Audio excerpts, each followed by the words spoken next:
Bienvenidos, historiadores antiguos. Esta noche te invito a contemplar lo imposible.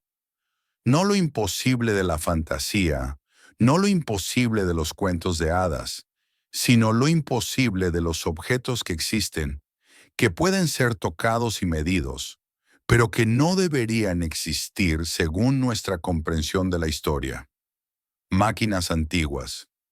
Esas dos palabras parecen contradecirse. Asociamos las máquinas con la modernidad, con la revolución industrial, con la electricidad y el acero. Pero ¿qué es una máquina sino un dispositivo diseñado para realizar una función específica? ¿Un instrumento que amplifica las capacidades humanas? Con esa definición, los antiguos tenían máquinas. Tenían el mecanismo de Anticitera, ese computador astronómico de engranajes de bronce encontrado en un naufragio griego, que no fue igualado en complejidad hasta los relojes del Renacimiento, más de 1000 años después. Tenían las pilas de Bagdad, esos recipientes de arcilla con cilindros de cobre y barras de hierro, que algunos creen podrían haber generado corriente eléctrica hace 2000 años. Tenían conocimientos de acústica, óptica, hidráulica y astronomía que todavía nos asombran. Esta noche exploraremos 6 descubrimientos que sugieren que la tecnología antigua era más sofisticada de lo que los libros de historia reconocen. Un reloj solar oculto bajo una ciudad romana que medía ciclos cósmicos. Un bastón olmeca con propiedades magnéticas inexplicables. Túneles que conectan templos de civilizaciones supuestamente aisladas. Textos sumerios que describen tecnologías que suenan modernas. Una ciudad de piedras ciclópeas en los Balcanes que desafía toda cronología. Y una máscara de obsidiana diseñada para observar las estrellas. Antes de comenzar, una invitación y una advertencia. La invitación. Si este tipo de contenido resuena contigo, si encuentras valor en explorar los límites de lo conocido, te invito humildemente a dejar un me gusta y a suscribirte al canal. Pero solo si realmente disfrutas esto. Solo si sientes que estas preguntas merecen ser planteadas. La advertencia. Mucho de lo que exploraremos es especulativo. Algunos de estos descubrimientos son genuinos, pero su interpretación es debatida.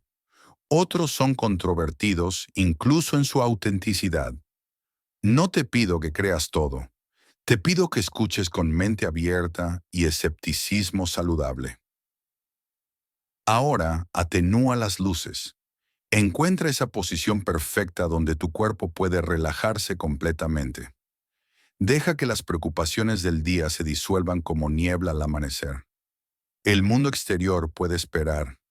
Esta noche solo existes tú, esta voz y los misterios que aguardan en las sombras del tiempo. Mientras te acomodas, considera estas preguntas. ¿Qué pasaría si las civilizaciones antiguas desarrollaron tecnologías que hemos olvidado?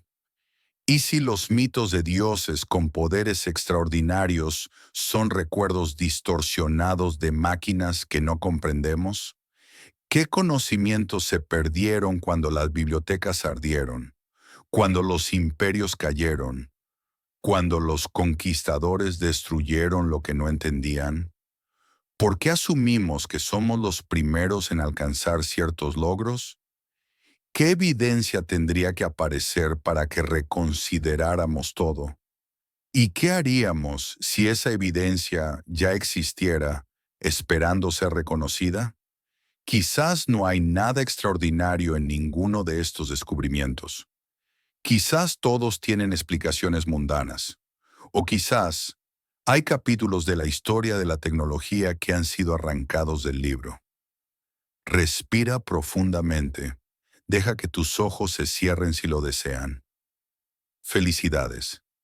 Acabas de despertar en un mundo donde las máquinas antiguas esperan ser redescubiertas, donde los engranajes del pasado todavía giran en la oscuridad. donde cada artefacto podría ser la clave de conocimientos perdidos. Bienvenido al Museo de lo Imposible. Comencemos. Los antiguos medían el tiempo con instrumentos que nosotros apenas comenzamos a comprender. Vitruvio, el arquitecto romano del siglo I a.C., dedicó secciones enteras de su tratado de arquitectura a los instrumentos de medición del tiempo. Describió relojes de sol, clepsidras y dispositivos mnemónicos de una complejidad que sorprende incluso a los historiadores modernos. Pero Vitruvio también insinuó algo más. Mencionó cámaras subterráneas donde el sol penetra solo en días señalados y dispositivos que marcan los grandes ciclos, no solo las horas. Durante siglos, los académicos interpretaron estas referencias como descripciones de templos con orientaciones astronómicas, algo bien documentado en el mundo antiguo. Y entonces, en 2011, apareció algo inesperado bajo las calles de Catania. Imagina que estás descendiendo por una escalera de piedra, dejando atrás el bullicio de una ciudad siciliana moderna. El aire se vuelve fresco, húmedo, cargado con el olor de la tierra antigua. Las paredes a tu alrededor están hechas de bloques de basalto volcánico, cortados con una precisión que habla de manos expertas. Desciendes más de 15 metros bajo el nivel de la calle actual y entras en una cámara que no debería existir. El espacio es circular, de aproximadamente 8 metros de diámetro. El techo abovedado tiene una abertura central, ahora sellada, que alguna vez permitió la entrada de luz solar. Las paredes están cubiertas de ranuras y superficies pulidas, dispuestas en patrones geométricos complejos. Y en el centro de la cámara, un pedestal de mármol sostiene lo que parece ser un espejo cóncavo de bronce, corroído por los siglos pero todavía reconocible. Los arqueólogos que descubrieron esta cámara durante trabajos de renovación urbana quedaron desconcertados. No era un templo. No había altares ni estatuas de dioses, ni inscripciones votivas. No era una cisterna. No había canales de agua ni impermeabilización. No era una tumba. No había restos humanos ni ajuar funerario. Era, según la mejor interpretación disponible, un instrumento. Un instrumento de una escala y complejidad sin precedentes. El doctor Giuseppe Lamagna, director del Parque Arqueológico de Catania, describió el hallazgo como un complejo mnemónico que parece diseñado para rastrear múltiples ciclos astronómicos simultáneamente. Las ranuras en las paredes, según el análisis preliminar, estaban posicionadas para capturar rayos de luz solar en fechas específicas, los solsticios, los equinoccios, pero también otras fechas que no corresponden a ningún calendario conocido. El espejo cóncavo en el centro habría concentrado y redirigido la luz, proyectándola sobre diferentes superficies dependiendo de la posición del sol. ¿Para qué servía esto? Una posibilidad es que era un calendario ceremonial, diseñado para marcar festividades religiosas con precisión astronómica. Los romanos eran meticulosos con su calendario, y sabemos que realizaron múltiples reformas para mantenerlo alineado con los ciclos celestes. Pero hay detalles que no encajan en esta explicación. Algunas de las ranuras parecen diseñadas para capturar luz de estrellas específicas, no del sol. Esto requeriría observaciones nocturnas y conocimientos astronómicos que van más allá de lo que típicamente asociamos con la religión romana. Y hay marcas en las superficies graduadas que sugieren mediciones de algo más que fechas, escalas numéricas que podrían representar distancias, ángulos o magnitudes que no comprendemos. El mecanismo de Anticitera, descubierto en un naufragio griego y datado aproximadamente en el mismo periodo, demuestra que los antiguos eran capaces de crear dispositivos de cálculo astronómico de extraordinaria sofisticación. ¿Podría la Cámara de Catania ser la versión arquitectónica del mismo tipo de conocimiento? Hay paralelos intrigantes en otras culturas. El Pozo de Santa Cristina en Cerdeña, construido por la civilización nurágica hace más de 3000 años, tiene una escalera que desciende hacia una cámara donde la luz de la luna llena, en ciertos momentos del ciclo lunar de 18 años, penetra exactamente hasta el nivel del agua. El templo de Abu Simbel, en Egipto, fue diseñado para que la luz solar iluminara el santuario interior solo 2 días al año.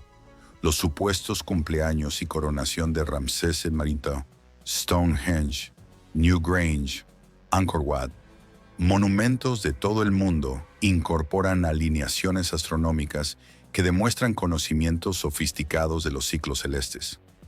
¿Era la Cámara de Catania parte de esta tradición global de arquitectura astronómica? ¿O era algo diferente, algo más parecido a un instrumento científico que a un templo? Debemos ser cautelosos con las conclusiones. La Cámara de Catania no ha sido completamente excavada ni estudiada. Los análisis publicados hasta ahora son preliminares. Es posible que investigaciones futuras revelen un propósito más mundano o confirmen que era simplemente un tipo inusual de santuario. Pero también es posible que estemos ante evidencia de conocimientos romanos que no hemos reconocido plenamente. Plinio el Viejo, en su Historia Natural del siglo I después de Cristo, menciona instrumentos para medir los cielos que los sacerdotes guardan en cámaras secretas. Durante siglos, esto fue interpretado como referencia a astrolabios simples o gnomones portátiles. ¿Y si se refería a algo más elaborado? ¿Y si había una tradición de instrumentos astronómicos arquitectónicos que se perdió cuando el Imperio Romano cayó? Mientras te relajas, puedes imaginar esa cámara en su funcionamiento original. Rayos de luz penetrando por la abertura del techo, reflejándose en el espejo de bronce, proyectándose sobre las superficies graduadas, sacerdotes o astrónomos registrando las posiciones, calculando ciclos, prediciendo eclipses o estaciones. Conocimiento atrapado en piedra, esperando, bajo las calles de una ciudad moderna, a ser comprendido de nuevo. Y ahora, dejemos las profundidades de Sicilia y crucemos el Atlántico hacia las selvas de Mesoamérica, donde otro objeto antiguo desafía explicación. Los señores de la tierra portaban objetos que contenían el poder del cielo. Los olmecas son la civilización madre de Mesoamérica. Florecieron en las tierras bajas del Golfo de México entre aproximadamente 1500 y 400 años antes de Cristo, más de 1000 años antes del apogeo de los mayas o los aztecas. Dejaron cabezas colosales de basalto, algunas de más de 3 metros de altura y 25 toneladas de peso, con rasgos faciales que han generado debates interminables sobre sus orígenes étnicos. Dejaron altares, estelas y figurillas de jade de una calidad artística extraordinaria. Y dejaron objetos que no sabemos cómo clasificar.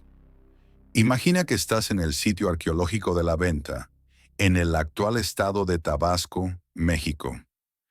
Es 1969.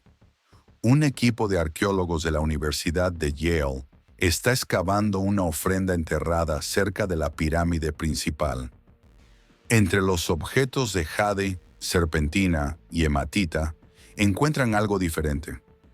Un cilindro de aproximadamente 30 centímetros de longitud, compuesto de 2 materiales, magnetita y hematita, ambos óxidos de hierro con propiedades magnéticas.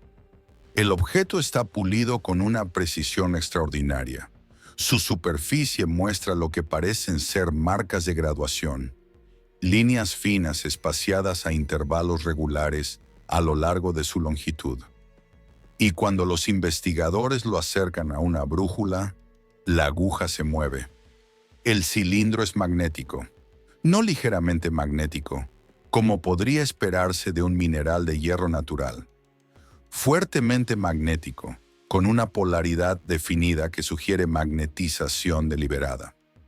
El doctor John Carlson, astrónomo que estudió el objeto en los años 70, propuso que podría haber sido usado como brújula primitiva, flotando sobre agua o suspendido de un hilo para indicar el norte magnético.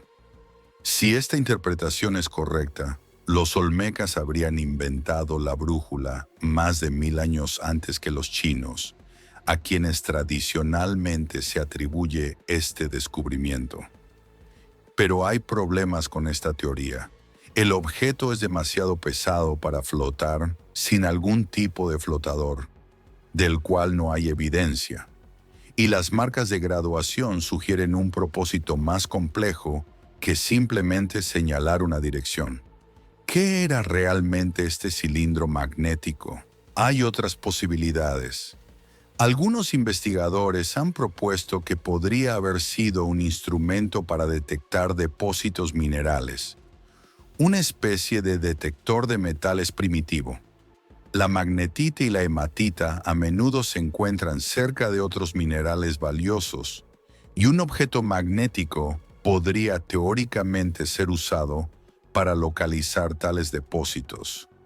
Otros han sugerido que era un instrumento astronómico, usado para alinear estructuras o para realizar observaciones del cielo nocturno. Las marcas de graduación podrían representar ángulos o divisiones del horizonte, y hay quienes proponen que era exactamente lo que las inscripciones mayas posteriores sugieren: un bastón de poder, un objeto ritual que confería autoridad a quien lo portaba, quizás precisamente porque sus propiedades magnéticas parecían mágicas a quienes no comprendían la física subyacente. Imagina el efecto que tendría un objeto así en una sociedad que no conocía el magnetismo. Un sacerdote o gobernante que portara este cilindro podría hacer que agujas de hierro se movieran sin tocarlas. Podría hacer que pequeños objetos metálicos saltaran hacia su bastón como atraídos por una fuerza invisible. Podría demostrar aparentemente que controlaba fuerzas sobrenaturales. ¿Es esto lo que significaba contener el poder del cielo? El magnetismo, después de todo, es una fuerza invisible que actúa a distancia. Para una mente antigua, sin conocimiento de campos electromagnéticos, parecería genuinamente mágico. Pero hay un misterio más profundo. ¿Cómo magnetizaron los olmecas este objeto? La magnetita natural puede tener cierto grado de magnetismo, pero el cilindro de la venta muestra una polaridad definida y una fuerza magnética que sugieren magnetización artificial. En el mundo moderno, magnetizamos objetos exponiéndolos a campos electromagnéticos fuertes o frotándolos repetidamente con imanes existentes. Los olmecas no tenían generadores eléctricos, pero hay otra forma de magnetizar hierro, mediante rayos. Un rayo que impacta cerca de un objeto de hierro puede magnetizarlo instantáneamente. ¿Descubrieron los olmecas este fenómeno? ¿Aprendieron a capturar el poder del rayo en objetos de magnetita? Las tradiciones mesoamericanas asocian consistentemente el rayo con el poder divino. El dios maya Chac y el azteca Tlaloc eran deidades del rayo y la lluvia. ¿Podría esta asociación tener raíces en el descubrimiento olmeca de que los rayos podían crear objetos magnéticos? Hay paralelos en otras culturas. Los antiguos griegos conocían la magnetita, que llamaban piedra de magnesia por la región donde se encontraba. Tales de Mileto, en el siglo VI a.C., especuló que la magnetita tenía alma porque podía mover hierro sin contacto físico.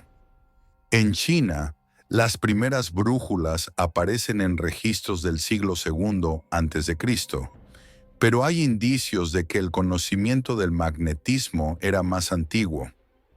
En África, se han encontrado objetos de magnetita en contextos rituales que sugieren que sus propiedades eran conocidas y valoradas. ¿Existió un conocimiento global del magnetismo en la antigüedad que hemos subestimado? El cilindro olmeca de la Venta se encuentra actualmente en el Museo Nacional de Antropología de México. Ha sido estudiado por múltiples investigadores, con conclusiones que varían desde brújula primitiva hasta objeto ritual sin función práctica. La verdad es que no sabemos con certeza qué era ni cómo fue creado. Lo que sí sabemos es que los olmecas, hace más de 3000 años, trabajaban con materiales magnéticos de maneras que no comprendemos completamente, que crearon un objeto con propiedades que parecerían mágicas incluso hoy a quien no conociera la física del magnetismo, y que ese objeto fue considerado lo suficientemente importante como para ser enterrado como ofrenda en uno de los centros ceremoniales más sagrados de su civilización. Mientras te relajas, puedes imaginar a un sacerdote olmeca sosteniendo ese cilindro de piedra oscura, sintiendo quizás un leve tirón cuando se acerca a otros objetos de hierro, observando cómo pequeñas partículas metálicas danzan hacia su bastón como atraídas por una voluntad invisible. Poder del cielo contenido en piedra, un misterio que todavía no hemos resuelto. Y ahora, descendamos bajo la superficie de la Tierra, donde túneles antiguos conectan lugares que, según la historia oficial, nunca deberían haber estado conectados. Bajo la Tierra hay caminos que los dioses recorrían cuando el mundo era joven. Esta creencia aparece en culturas de todo el mundo, separadas por océanos y milenios. Los egipcios hablaban de la Duat, el inframundo por donde el dios Ra viajaba cada noche. Los mayas describían Xibalbá, accesible a través de cuevas y cenotes. Los griegos tenían el Hades, al que se podía descender por entradas específicas. Los hindúes hablan de Patala, reinos subterráneos habitados por nagas y otros seres. Durante siglos, estas tradiciones fueron interpretadas como mitología pura, como metáforas de la muerte y el renacimiento, como proyecciones psicológicas del inconsciente colectivo. Y entonces comenzamos a encontrar los túneles. Imagina que estás bajo la meseta de Giza, en Egipto, no en las cámaras conocidas de las pirámides, sino más profundo, en pasadizos que fueron sellados hace milenios y que solo recientemente han sido redescubiertos mediante tecnología de radar y muones. En 2017, el proyecto Scan Pyramids detectó una cavidad masiva sobre la Gran Galería de la pirámide de Keops, un espacio de al menos 30 metros de longitud, cuyo propósito es completamente desconocido. Pero hay más. Exploraciones anteriores habían documentado túneles que se extienden desde la pirámide hacia el este, en dirección a la Esfinge. Otros pasadizos parecen dirigirse hacia el norte, hacia destinos desconocidos. La mayoría están bloqueados por escombros o sellados deliberadamente. ¿A dónde conducen estos túneles? El historiador griego Heródoto, que visitó Egipto en el siglo V a.C., escribió sobre cámaras subterráneas bajo las pirámides, construidas sobre una isla rodeada por las aguas del Nilo, traídas por un canal. Durante siglos esto fue considerado fantasía o malentendido, pero exploraciones recientes han confirmado la existencia de agua subterránea bajo la meseta de Giza y estructuras que podrían corresponder a las descripciones de Heródoto. Crucemos ahora el Atlántico hacia Teotihuacán, en el centro de México. Esta ciudad, cuyo nombre significa el lugar donde los hombres se convierten en dioses, fue una de las más grandes del mundo antiguo. En su apogeo, alrededor del año 450 después de Cristo, albergaba a más de 125,000 habitantes. Y bajo sus pirámides hay túneles.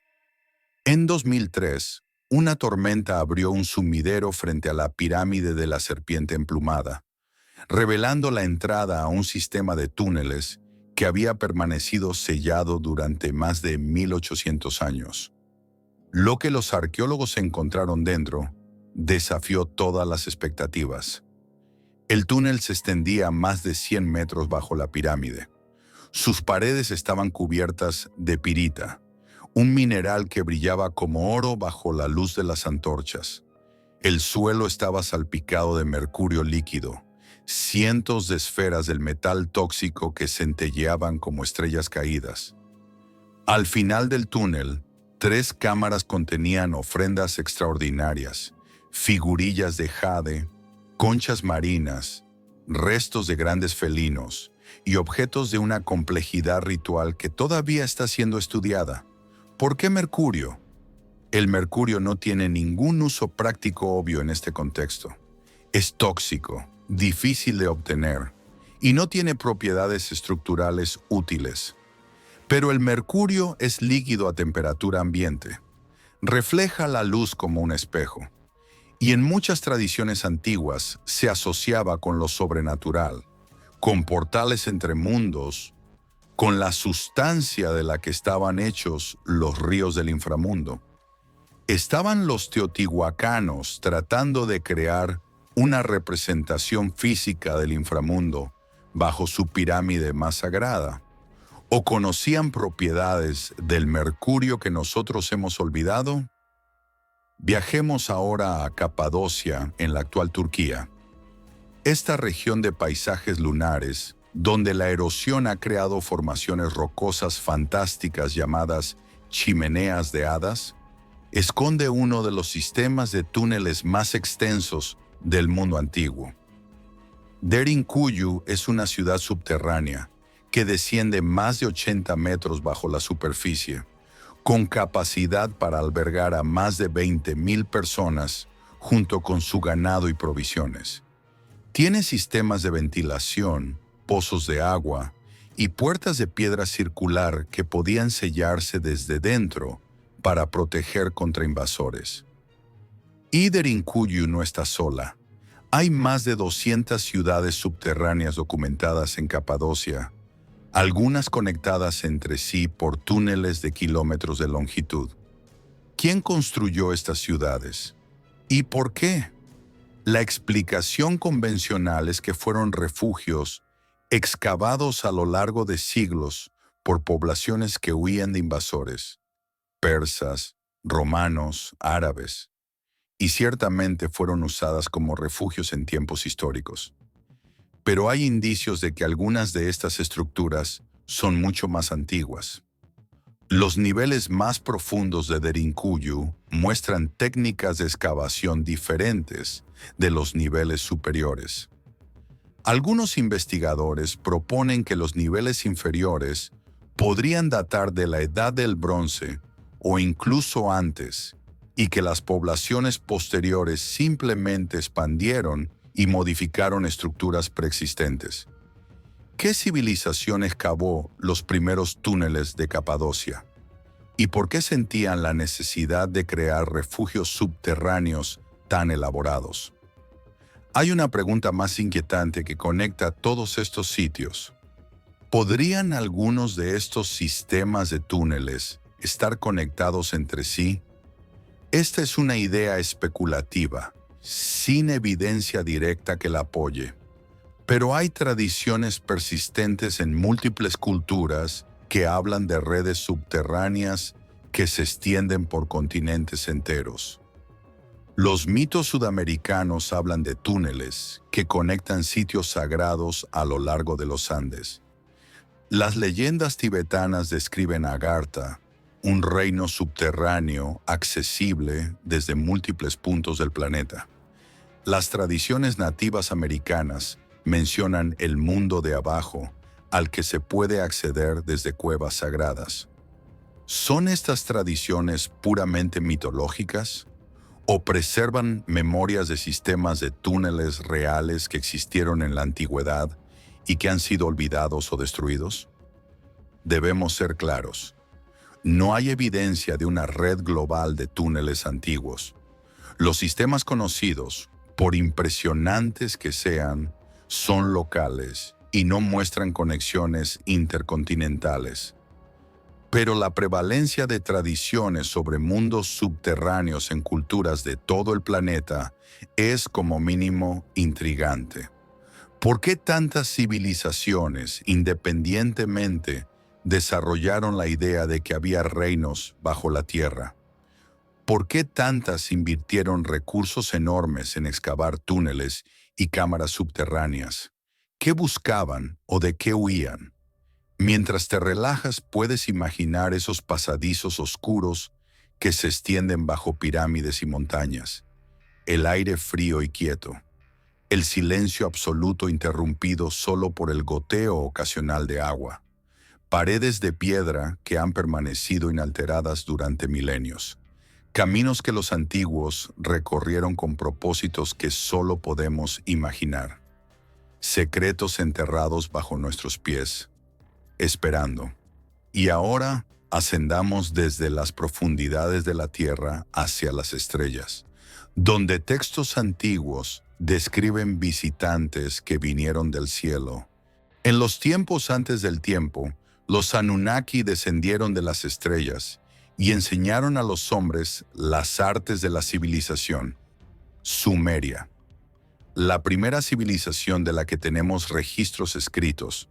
Floreció en Mesopotamia entre los ríos Tigris y Éufrates hace aproximadamente 6.000 años y nos dejó algo extraordinario: cientos de miles de tablillas de arcilla cubiertas de escritura cuneiforme, el sistema de escritura más antiguo conocido. Estas tablillas contienen de todo: registros comerciales, contratos legales, cartas personales, textos médicos, observaciones astronómicas y mitos que han fascinado a investigadores desde que fueron traducidos por primera vez en el siglo XIX. Imagina que estás en el Museo Británico de Londres, observando una tablilla de arcilla de aproximadamente 4.000 años de antigüedad. La superficie está cubierta de pequeñas marcas en forma de cuña, presionadas en la arcilla húmeda con un estilete de caña. Esta tablilla contiene parte del Enuma Elish, el poema de la creación babilónico, que a su vez se basa en tradiciones sumerias más antiguas, y lo que describe es extraordinario. El texto habla de los Anunnaki, un grupo de deidades que descendieron del cielo a la tierra. Describe cómo estos seres crearon a la humanidad para que sirviera como trabajadores, mezclando su propia esencia con la arcilla de la tierra. Habla de conflictos entre los dioses, de diluvios enviados para destruir a la humanidad, de conocimientos celestiales transmitidos a unos pocos elegidos. La interpretación convencional es que estos son mitos de origen, explicaciones poéticas de cómo surgió el mundo y la humanidad. Los Anunnaki serían personificaciones de fuerzas naturales o conceptos abstractos, no seres literales. Pero hay detalles en estos textos que algunos consideran demasiado específicos para ser pura imaginación. El texto conocido como el mito de Etana, que data de aproximadamente 2.300 años antes de Cristo, describe cómo el rey Etana ascendió al cielo montado en un águila. Durante el ascenso, Etana mira hacia abajo y describe la tierra haciéndose cada vez más pequeña, hasta que la tierra parecía un jardín y el mar un canal de riego. Esta es una descripción notablemente precisa de cómo se vería la tierra desde gran altitud. ¿Cómo podían los sumerios imaginar esta perspectiva sin haberla experimentado? El poema de Gilgamesh, quizás la obra literaria más antigua de la humanidad, describe el viaje del héroe Gilgamesh en busca de la inmortalidad. En su camino encuentra a Utnapishtim, el superviviente del diluvio, quien le cuenta cómo los dioses le advirtieron de la catástrofe inminente y le ordenaron construir un barco. La similitud con la historia bíblica de Noé es evidente, y los académicos reconocen que la versión sumeria es más antigua. Pero hay detalles en la versión sumeria que no aparecen en la Biblia. Utnapishtim describe las dimensiones exactas del barco que construyó. Un cubo perfecto de aproximadamente 60 metros de lado. Describe cómo lo impermeabilizó con betún. Describe cómo soltó aves para determinar si las aguas habían bajado. Son detalles técnicos, prácticos, que sugieren conocimiento real de construcción naval. ¿De dónde vino este conocimiento? Hay otros textos sumerios que describen tecnologías que suenan sorprendentemente modernas.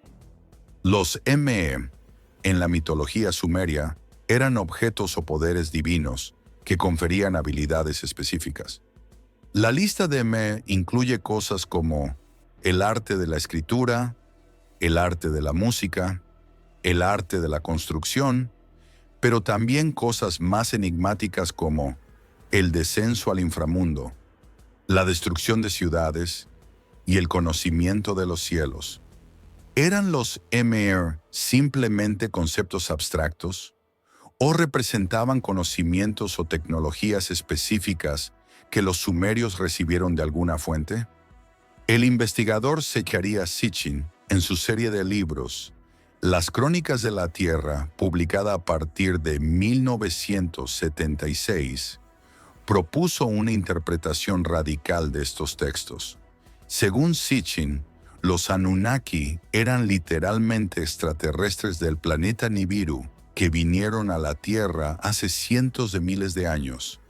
Crearon a la humanidad mediante ingeniería genética y le enseñaron las artes de la civilización. Debemos ser muy claros. Las teorías de Sitchin han sido ampliamente rechazadas por los académicos. Sus traducciones del sumerio han sido criticadas como inexactas o inventadas. Su propuesta de un planeta Nibiru con una órbita de 3.600 años no tiene apoyo astronómico. Pero las preguntas que planteó persisten. ¿Por qué los sumerios, aparentemente de la nada, desarrollaron tantas innovaciones simultáneamente? Escritura, matemáticas, astronomía, arquitectura monumental, sistemas legales complejos. ¿Por qué sus textos más antiguos ya muestran un sistema de escritura completamente desarrollado, sin las etapas intermedias que esperaríamos en una evolución gradual? ¿Y por qué sus mitos hablan consistentemente de conocimientos que vinieron del cielo? La explicación convencional es que la civilización sumeria fue el resultado de un largo proceso de desarrollo que simplemente no está bien documentado en el registro arqueológico. Que los mitos de dioses celestiales son universales porque los humanos en todas partes miran al cielo y se preguntan qué hay allí. Y esta explicación es probablemente correcta. Pero hay algo en los textos sumerios, una especificidad, un detalle técnico, que hace difícil descartarlos completamente como fantasía. Hay paralelos en otras culturas. Los Vedas de la India, compilados hace aproximadamente 3.000 años, pero basados en tradiciones orales más antiguas, describen vimanas, carros voladores de los dioses, con detalles técnicos sobre su construcción y operación. Los textos egipcios hablan de la barca de Ra, en la que el dios solar viajaba por el cielo y el inframundo. Las tradiciones chinas mencionan dragones celestiales que transportaban a los emperadores divinos. ¿Son todas estas tradiciones independientes, surgidas de la imaginación humana universal, o preservan, distorsionados por milenios de transmisión oral, recuerdos de algo real? No tenemos respuestas definitivas. Solo tenemos tablillas de arcilla, cubiertas de marcas en forma de cuña, que hablan de tiempos cuando los cielos se abrieron y los dioses descendieron. Mientras te relajas, puedes imaginar a un escriba sumerio, hace 4000 años, presionando su estilete en arcilla húmeda, registrando historias que había escuchado de sus maestros, quienes las habían escuchado de los suyos, en una cadena que se extendía hacia atrás hasta los orígenes de la memoria. Historias de dioses que vinieron del cielo, historias que quizás, solo quizás, contenían un núcleo de verdad que hemos olvidado cómo reconocer. Palabras de otro mundo, o palabras sobre otro mundo. La diferencia podría ser más pequeña de lo que pensamos. Y ahora, dejemos las llanuras de Mesopotamia y viajemos hacia las montañas de los Balcanes, donde estructuras de piedra desafían toda cronología conocida. Antes de los griegos, antes de los tracios, otros construyeron con piedras que ningún hombre podía mover. Los Balcanes son una región de montañas escarpadas, valles profundos y una historia que se extiende hacia atrás hasta los albores de la civilización europea. Aquí florecieron los tracios, los ilirios, los dacios, pueblos que dejaron tumbas, fortalezas y objetos de oro de una belleza extraordinaria. Pero hay quienes creen que, antes de todos ellos, otros habitaron estas tierras. Imagina que estás en el valle de Visoko, en Bosnia-Herzegovina, a unos 30 kilómetros al noroeste de Sarajevo. Es un paisaje de colinas verdes, campos cultivados y pequeños pueblos con mezquitas y campanarios de iglesias que reflejan la compleja historia religiosa de la región. Y dominando el valle, una colina de forma peculiar. Visochica, la llaman los locales. Una colina de aproximadamente 220 metros de altura, que vista desde ciertos ángulos, tiene una forma sorprendentemente regular, casi piramidal. En 2005, el empresario bosnio-estadounidense Semir Osmanagić visitó el valle y quedó convencido de que Visochica no era una colina natural, sino una pirámide artificial, la más grande del mundo, construida por una civilización desconocida hace más de 12.000 años. Lo que siguió fue una de las controversias arqueológicas más intensas del siglo XXI. Osmanagić fundó la Fundación Parque Arqueológico Pirámide Bosnia del Sol y comenzó excavaciones que, según él, revelaron bloques de piedra trabajados, túneles antiguos y evidencia de construcción humana a gran escala. La comunidad arqueológica reaccionó con escepticismo feroz. La Asociación Europea de Arqueólogos emitió una declaración en 2006 condenando el proyecto como un cruel engaño a un público desprevenido y advirtiendo que las excavaciones estaban dañando sitios arqueológicos genuinos de la época medieval. Geólogos que examinaron el sitio concluyeron que Visochica es una formación natural llamada flatirón, creada por la erosión diferencial de capas de roca de diferentes durezas. Los bloques que Osmanagić presentaba como evidencia de construcción eran, según ellos, fracturas naturales en la roca sedimentaria. ¿Quién tiene razón? La evidencia geológica favorece claramente la interpretación natural. Las formaciones como Visochica son comunes en regiones con la geología apropiada. No hay artefactos, inscripciones o restos humanos que confirmen ocupación antigua del sitio. Pero hay aspectos del caso que merecen consideración. Los túneles que Osmanagić ha excavado bajo las colinas de Visoko son reales. Se extienden kilómetros bajo la superficie, con secciones que muestran lo que parecen ser paredes de piedra seca y techos abovedados. La interpretación convencional es que estos túneles son de origen medieval, posiblemente minas o refugios, y hay evidencia que apoya esto. cerámica medieval encontrada en los túneles, técnicas de construcción consistentes con prácticas conocidas de la región. Pero algunos de los túneles muestran características que no encajan fácilmente en esta explicación. Secciones que parecen haber sido selladas deliberadamente con material que ha sido datado, mediante análisis de radiocarbono, en aproximadamente hace 5.000 años. Inscripciones en las paredes que no corresponden a ningún sistema de escritura conocido de la región. Y una acústica peculiar. Ciertas cámaras de los túneles producen resonancias específicas cuando se emiten sonidos en ellas, similar a lo que se ha documentado en cámaras de otros sitios antiguos, como Newgrange en Irlanda o el Hipogeo de Malta. ¿Qué significan estas anomalías? Podrían tener explicaciones mundanas. Los sellos antiguos podrían ser de origen natural o de periodos históricos mal identificados. Las inscripciones podrían ser marcas de herramientas o daños naturales. La acústica podría ser coincidencia, pero también podrían ser indicios de algo más antiguo, algo que existía antes de los túneles medievales y que fue incorporado o modificado por poblaciones posteriores. Hay un contexto más amplio que vale la pena considerar. Los Balcanes tienen algunos de los sitios arqueológicos más antiguos de Europa.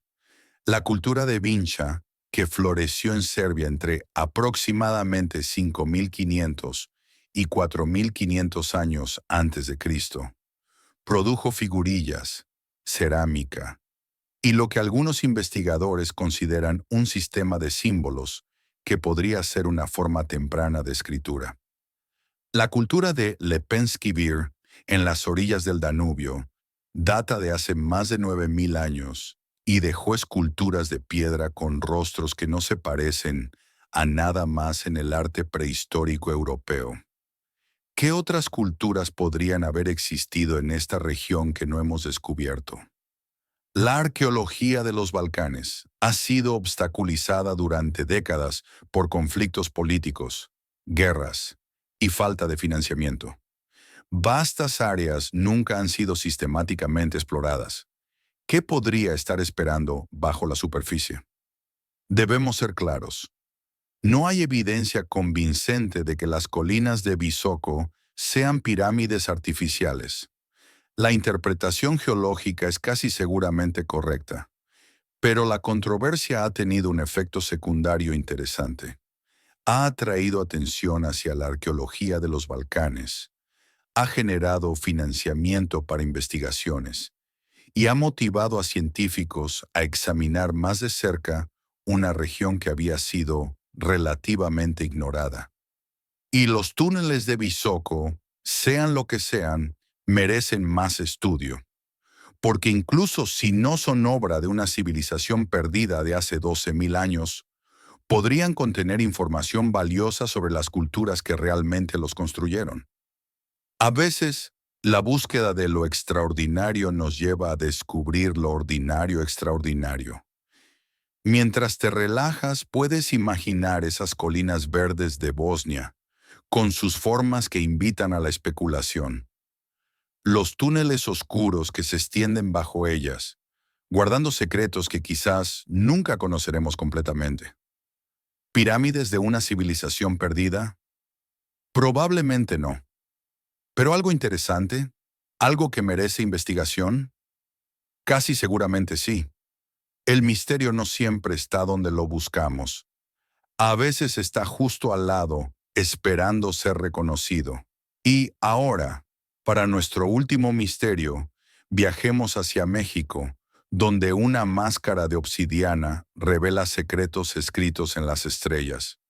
Los sacerdotes portaban máscaras que les permitían ver lo que los ojos mortales no podían percibir. La obsidiana es vidrio volcánico, formado cuando la lava se enfría tan rápidamente que no tiene tiempo de cristalizar. Es negra como la noche, puede ser tallada hasta obtener bordes más afilados que el acero quirúrgico, y cuando se pule, refleja como un espejo. Para las culturas mesoamericanas, la obsidiana era sagrada. Era la sustancia de los cuchillos sacrificiales, de las puntas de flecha, de los espejos que los sacerdotes usaban para comunicarse con los dioses.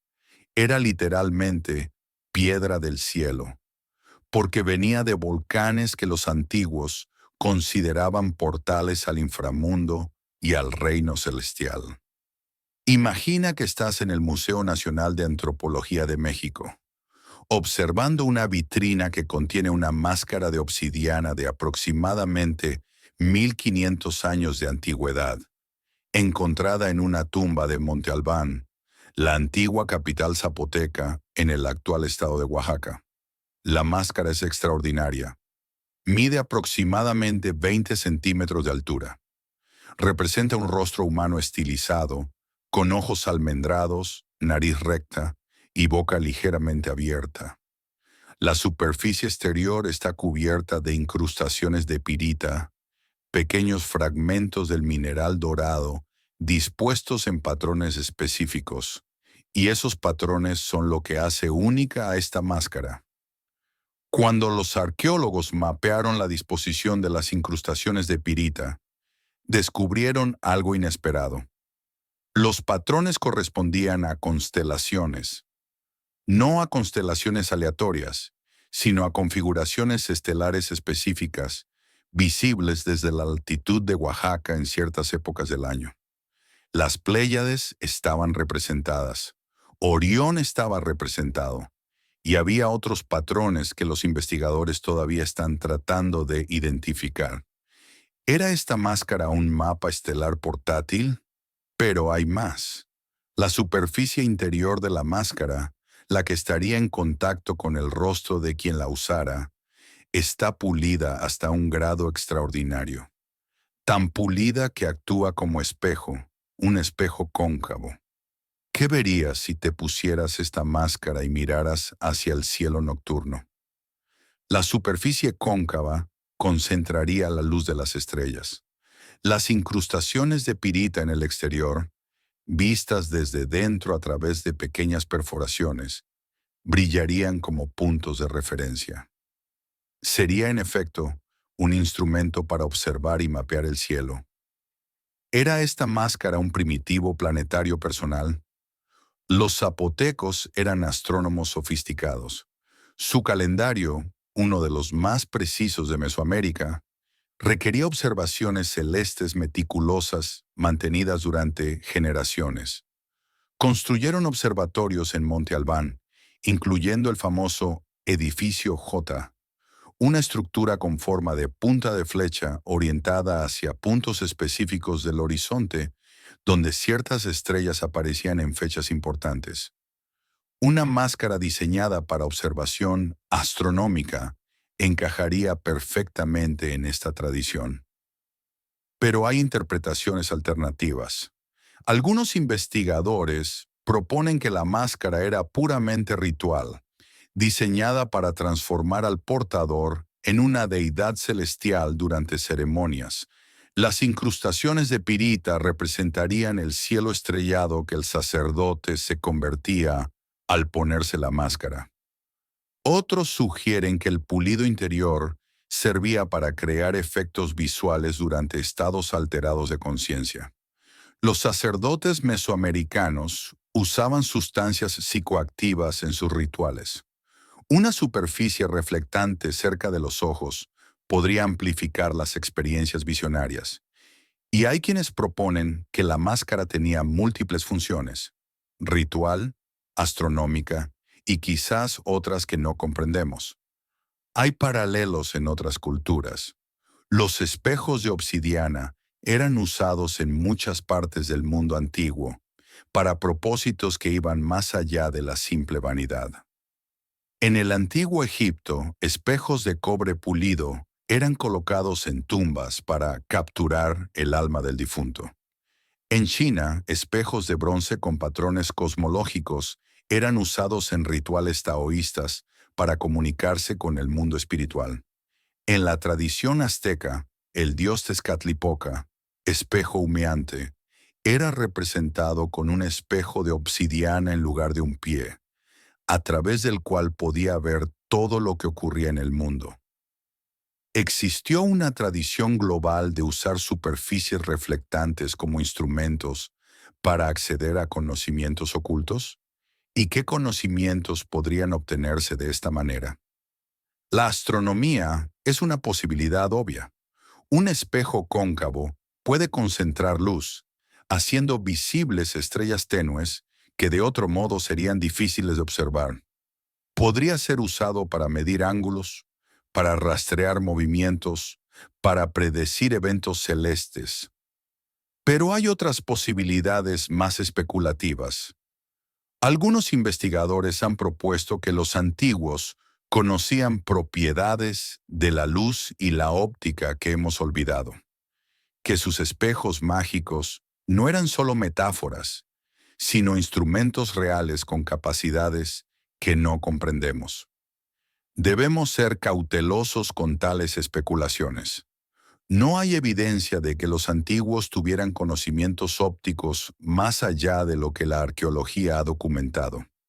Pero la máscara de Monte Albán es, como mínimo, evidencia de una sofisticación técnica y astronómica que merece reconocimiento.